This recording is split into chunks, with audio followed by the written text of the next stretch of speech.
बिस्मिल्लाहिर्रहमानिर्रहीम। अस्सलाम वालेकुम नाज़रीन, मैं हूं साकिब बशीर। बात करेंगे लेवल प्लेइंग फील्ड से मुतल्लिक। आज केस की समाअत हुई है सुप्रीम कोर्ट में और समाअत में बहुत सारी चीज़ें तो आपने देख ली होंगी कि एक्चुअली क्या जो लाइव दिखाया गया है सुप्रीम कोर्ट में कि पीटीआई के जो वकील हैं सरदार लतीफ़ खोसा, उन्होंने अदालत के सामने क्या पॉइंट ऑफ व्यू रखा और अदालत का मूड क्या लग रहा है, इलेक्शन कमीशन क्या कह रहा है और क्या इलेक्शन कमीशन की कही बात जो है वो मान ली जाएगी। इस सब पे बात करेंगे।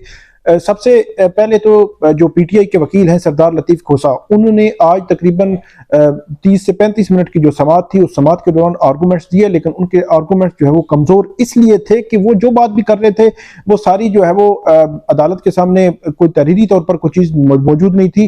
जब इलेक्शन कमीशन का एक बड़ा तफसीली जवाब आया है और इलेक्शन कमीशन ने आपके सारे जितने भी शिकायत थी और इतराज़ात थे उनको डिनाई किया है और इलेक्शन कमीशन ने मुस्तरद किया है कि ऐसा कोई जो है वो मामला मौजूद नहीं है। इनकी जितनी भी शिकायत थी उनका इजाला कर दिया गया है और इनको लेवल प्लेइंग फील्ड जो है वो मुहैया की जा रही है। इलेक्शन कमीशन ने अपनी जो रिपोर्ट है, बड़ी तफसीली रिपोर्ट है, इलेक्शन कमीशन ने उस रिपोर्ट में ये कहा है कि मैक्सिमम इनके लोगों के जो नॉमिनेशन फॉर्म थे वो एक्सेप्ट हुए हैं और कुछ लोगों के जो रिजेक्ट हुए हैं वो ट्राइब्यूनल में उनके एक्सेप्ट हो रहे हैं और इसके अलावा भी इनको लेवल प्लेइंग फील्ड दी जा रही है।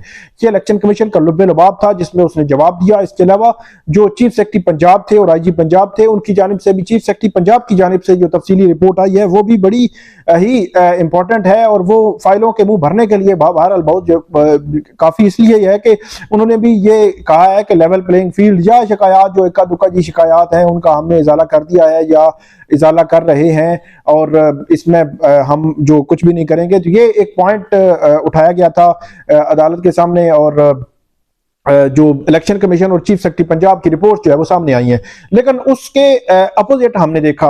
रियलिटीज में आपको बताता हूं और उसके बाद पीटीआई के जो वकील हैं सरदार लतीफ़ खोसा, उनका रद्द अमल क्या था और अदालत क्या सोच रही थी। रियलिटीज क्या है? रियलिटीज ये हैं कि पूरे पंजाब में जब नॉमिनेशन फॉर्म जमा करवाए जा रहे थे, उन नॉमिनेशन फॉर्म जमा करवाते हुए बहुत सारे मैं इसलिए कह रहा हूं इक्का दुक्का वाकयात नहीं, इससे बहुत सारे ऐसे वाकयात नजर आए, बाकायदा उनकी वीडियोज मौजूद हैं, उनके एविडेंस मौजूद हैं और जिन लोगों को रोका गया, जिनसे नॉमिनेशन फॉर्म छीने गए, लिए गए और ये सारी वीडियोज जो है वो मौजूद हैं, लोग गिरफ्तारियां हुई। तो ये सारा एक सिनेरियो है स्टेप बाय स्टेप, तो वो रिकॉर्ड मौजूद है। इसके अलावा जब दूसरा मरहला आया कि स्क्रूटनी होनी है, तो स्क्रूटनी के दौरान भी हमने देखा कि बहुत सारी जगहों पे जो तायद कुनिंदा और जो तजवीज़ कुनिंदगान हैं उनको रोका जाता रहा, उनकी गिरफ्तारियां भी हुई। और उसमें सबसे बड़ी मिसाल मैंने आपको पिछली वीडियो में भी दी थी कि सलमान अकरम राजा वो एक वीडियो में नजर आ रहे हैं कि वो एक अपने जो कैंडिडेट हैं उनको लेकर आरओ के ऑफिस में जा रहे थे, तो उनके आरओ ऑफिस में जाते हुए उनको रोका जाता है, उनको और जो उम्मीदवार हैं उनको कुछ लोग जो है वो सिविल वर्दी में लोग होते हैं वो उनको गिरफ्तार करके ले जाते हैं। तो ये एक रिकॉर्ड में चीज मौजूद है। तो रिटर्निंग अफसरान के जो स्क्रूटनी का जो प्रोसेस था उस प्रोसेस में भी बहुत ज्यादा इस किस्म की शिकायत आई और उनकी वीडियोस भी मौजूद है और बहुत सारे जो वकला हैं वो भी बताते हैं कि उनके लोगों को जो है वो पुलिस किसी ना किसी सूरत में जो रोकती रही।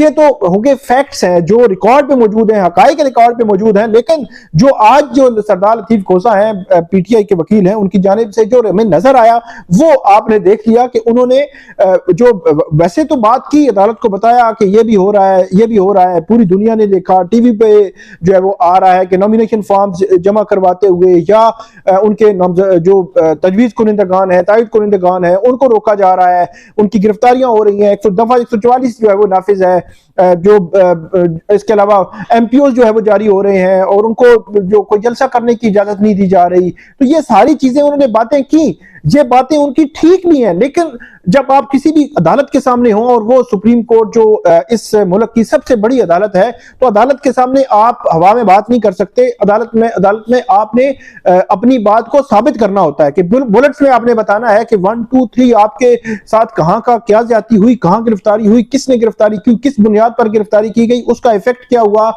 उसका जो है वो इलेक्शन कमीशन के आरओज क्या कर रहे हैं, इलेक्शन कमीशन ने क्या उस पर जो है वो बताया नहीं बताया, इलेक्शन कमीशन ने एक्शन लिया या नहीं लिया, तो वो आपने स्टेप बाय स्टेप बताना है। कि फॉर एग्जांपल अगर आपके जो नॉमिनेशन फॉर्म जो है वो जमा हो रहे थे वहां पे लोगों को गिरफ्तार किया गया, तो आपने बताना है कि ये इवेंट्स हुए हैं फलां तारीख फलां टाइम पे और फलां इफेक्टिव बंदा है, और खास तौर पर जिस इवेंट में जिस जगह पे जिस बंदे को रोका गया है उसका अगर एफिडेविट साथ लग जाए जाए तो वो सोने पे सुहागा हो जाता है कि वो अदालत फिर उसको मानती है कि ये एक इवेंट हो गया, 2 हो गए, 30 हो गए या 50 इवेंट्स है। इसी तरह जब स्क्रूटनी का प्रोसेस था उसमें 20, 30, 50 जितने इवेंट्स है उसमें आपने एग्जैक्टली लिखना है कि ये इवेंट फलां जगह पे फलां टाइम पे हुआ और फलां टाइम पे पुलिस ने गिरफ्तारी की।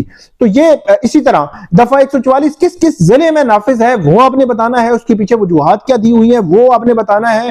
फिर आपने ये बताना है कि आपके कितने लोगों के खिलाफ एमपीओ जो है वो जारी किए गए हैं, 1, 2, 3, 4, 5 कितने मैक्सिमम। अगर तो 1-2 लोगों के खिलाफ हो तो वो तो मैटर नहीं करते कि आप सुप्रीम कोर्ट ये मामला लेके जाएं।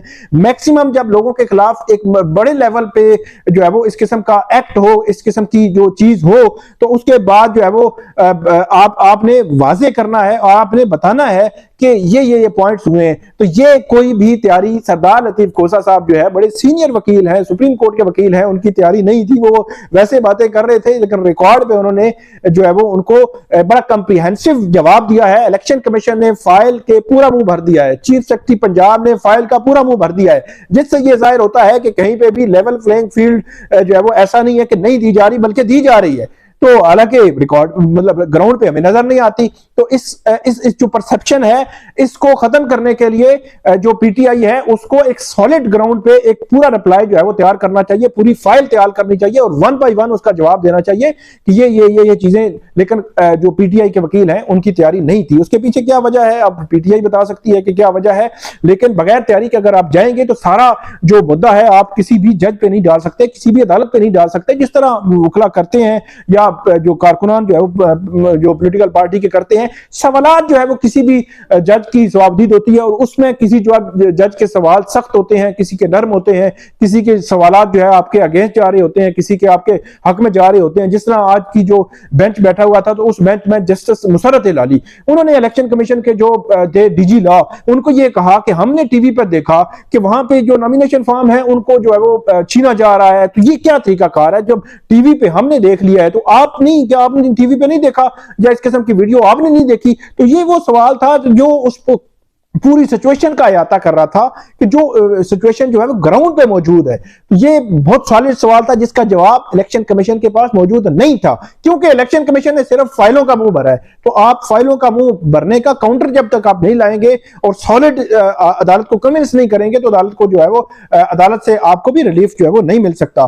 तो ये वो सिचुएशन है आज सुप्रीम कोर्ट के सामने जो लेवल प्लेइंग फील्ड के केस में आई।